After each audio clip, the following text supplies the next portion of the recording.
What are the three most important things I can do as a TOS patient to help myself? Well, the first thing is the same thing we always say here, and a lot of our guests say you have to advocate for yourself. Many patients we speak to come to us having been told that they can't have TOS. Either it doesn't exist or it doesn't look like they have it on a couple of quick tests, like an ADSENS test. But in fact, there's enough to read on Google. Our website, tosmri.com, has lots of educational stuff, and there are other websites that if you as a patient believe you have TOS, it kind of falls on your shoulder to find the right kind of doctor and the right kind of tests.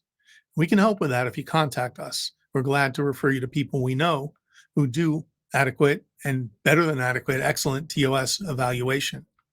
But don't let a single doctor tell you that can't be TOS because TOS is disputed or you don't have it and they don't even do provocative testing by moving your arms and your neck. So, number one, advocate for yourself. Use all the resources we have on the web and use people like us to help you get pointed in the right direction. Number two, you want to recognize that we still have a lot of unknowns in this field. The previous question about what three things could we do to advance TOS knowledge? Well, that shows you that there's lots of things we still don't know. And that people like me and a lot of other people I work with who are excellent at asking further questions and trying to answer them are very actively involved in this. And I think you should understand that some of these questions you ask might not be answered. It doesn't mean you don't have TOS. It means we don't have a definitive answer for it.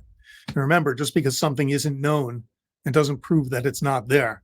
The absence of evidence is not the evidence of absence. So again, don't let a doc talk you out of it because no one has yet confirmed your diagnosis.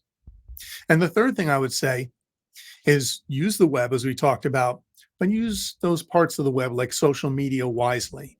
There are many people out there with opinions. We see it all the time about sports and politics, unfortunately, and about TOS.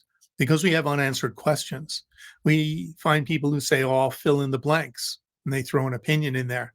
But remember, as doctors and scientists, we have to have peer-reviewed papers. We have to have papers that other people look at and poke holes at, right, until we're pretty sure that it's a solid theory and it becomes fact in that way. All right. So, what are the three things you can do as a patient? Advocate for yourself.